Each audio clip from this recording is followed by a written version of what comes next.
अस्सलाम वालेकुम technicians, welcome back to a new video. आज आप देख रहे हैं कि हम वीडियो जो बना रहे हैं वो एपिड्यूरल किट के बारे में है। इस वीडियो में हम शॉर्टली सिर्फ एपिड्यूरल किट के जो आइटम्स हैं उसके पार्ट्स जो हैं जस्ट वो डिस्कस करेंगे। तो एपिड्यूरल किट मेरे पास इस वक्त जो है पोर्टेक्स की मेरे पास मौजूद है, जिसके अंदर हमारे पास 16 और 18 गेज की हमारे पास नॉर्मली कॉमनली यूज़ के लिए आती है। एपिड्यूरल किट का सबको यूज़ है कि आफ्टर सर्जरी, पोस्ट सर्जरी और some time during surgery long term pain relieve करने के लिए हम इसको एपिड्यूरल स्पेस के अंदर इंसर्ट करते हैं। तो आज हम इसमें से हम इसके पार्ट्स के बारे में डिस्कस करेंगे कि इसके अंदर हमें जो है वो किट के अंदर क्या क्या चीज़ें जो है ना वो हमें दी जाती हैं, प्रोवाइड की जाती हैं, और उनको असेंबल किस तरीके से करते हैं, उनके नाम क्या क्या हैं। तो सबसे पहले हमारे पास ये इन्फ्लेटिंग सिरिंज है जो नॉर्मल सिरिंज से थोड़ी सी डिफरेंट होती है। नॉर्मल इसको हम LOR सिरिंज कहते हैं, जिसका मतलब है loss of resistance, with smooth plunger movement to improve the user sensitivity and provide accurate detection of epidural space. तो इसकी जो ये प्लंजर की स्मूथ और है ना मूवमेंट, ये नॉर्मल सिरिंज की निस्बत बहुत ही ज़्यादा स्मूथ है। अगर आप इसको यूज़ करते हुए फील करेंगे ना, स्लोली स्लोली मूव करते हुए, आपको ऑटोमेटिकली आपको फील करवा देगी कि ये ज़रा सी भी रेसिस्टेंट होगी ना, तो इसकी स्मूथ मूवमेंट आपको फ़ौरन आपके हाथों के ऊपर वो फील करवा देगी। और इसके बाद हमारे पास ये एक स्टिलेट आता है इंसर्शन के लिए। ये जो स्टिलेट का कवर है उसको प्रोटेक्शन के लिए, प्रिक प्रोटेक्शन के लिए। तो इसके अंदर इसके साथ हमें होल्डिंग के लिए ये एक विंग दिया जाता है, जो हम इसको इस तरीके से इसके अंदर फिक्स कर देते हैं। तो इसके पार्ट्स जो हैं वो, ये सबसे पहले हम इस पार्ट को हम स्टिलेट हब कहते हैं। ये जो आपको नज़र आ रही है ना, इसको हम स्टिलेट हब कहते हैं। स्टिलेट के अंदर ये हमारे पास एक कैथेटर होता है।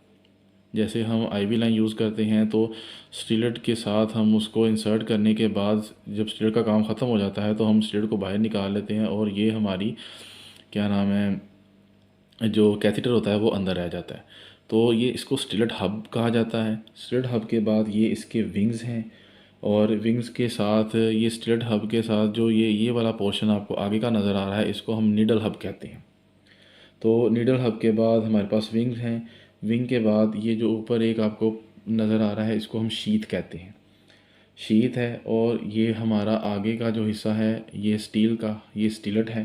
स्टिलेट के ऊपर आपको ये मार्कर भी नज़र आ रहे होंगे। ये ब्लैक कलर के डॉट्स जो हैं ये डेप्थ मार्कर हैं, जैसे ETT के ऊपर भी लगे हुए थे कि आपको इससे डेप्थ का पता चलता है कि आप कहाँ तक नीडल को इंसर्ट कर चुके हैं। इसके अलावा ये कॉमन सी इसके पार्ट्स थे। और स्मूथ इंसर्शन जो है ना, इस स्टील की इसकी बनावट इस तरीके से, कंपोजिशन ऐसी है कि इसकी इंसर्शन बहुत ही स्मूथ होती है, जो डैमेज से प्रिवेंट करती है। और जैसे, और ये आगे जो इसका बेवल है, बेवल यानी ये एंड वाला ये जो होल है, ये आउटर कैनोला और इनर स्टिलेट जो है, इनको ऐसे एंगल पर रखता है कि जो आपको एक अप्रोप्रिएट रेजिस्टेंट प्रोवाइड करता है जब आप इंसर्ट करते हैं, क्योंकि रेजिस्टेंस से ही आपको पता चलता है कि आप एपिड्यूरल स्पेस में कहाँ तक जा रहे हैं।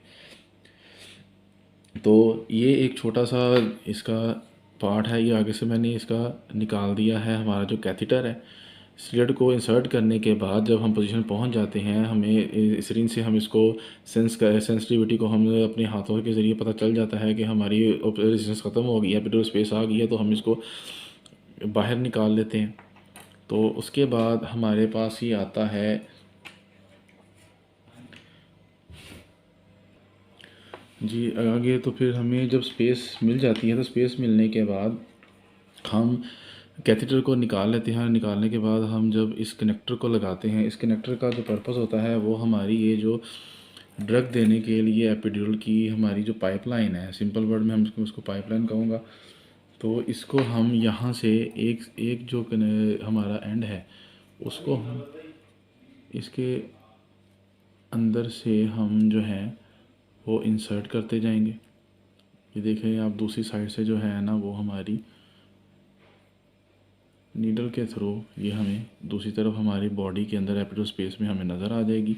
और इसके ऊपर भी अगर आप देखें तो ये छोटे छोटे ब्लू कलर के डॉट्स से आपको नज़र आ रहे होंगे, ये भी हमारे डेप्थ मार्कर हैं कि हम कितना जो हमारी पाइपलाइन है वो अंदर तक जा चुकी है। तो दूसरा एंड जो है ये हमारा येलो कलर का जो कनेक्टर है इसको हम फ़िल्टर कहते हैं। फ़िल्टर के अंदर इस तरीके से हम इसको इंसर्ट करने के बाद इसको जो है मुकम्मल तौर पर हम इसको ब्लॉक कर देते हैं। ये खींच कर देखें, ये बिल्कुल ब्लॉक हो गई है। अब ये लीक नहीं होगा, यहाँ से बाहर जो है ना वो निकलेगा नहीं। इसके बाद इसके दूसरे एंड पर ये जो राउंड सा आपको स्ट्रक्चर नज़र आ रहा है ये हमारा कैथीटर कनेक्टर है। ये हमारा कैथीटर के साथ हम इस फ़िल्टर को हम यहाँ से कनेक्ट कर देंगे। कनेक्ट करने के बाद ये जो हमारी आगे पोर्ट है, ये सिंपल जैसे हमारी आईवी लाइन होती है उसकी पोर्ट है, यहाँ से हम इसको ड्रग दे सकते हैं।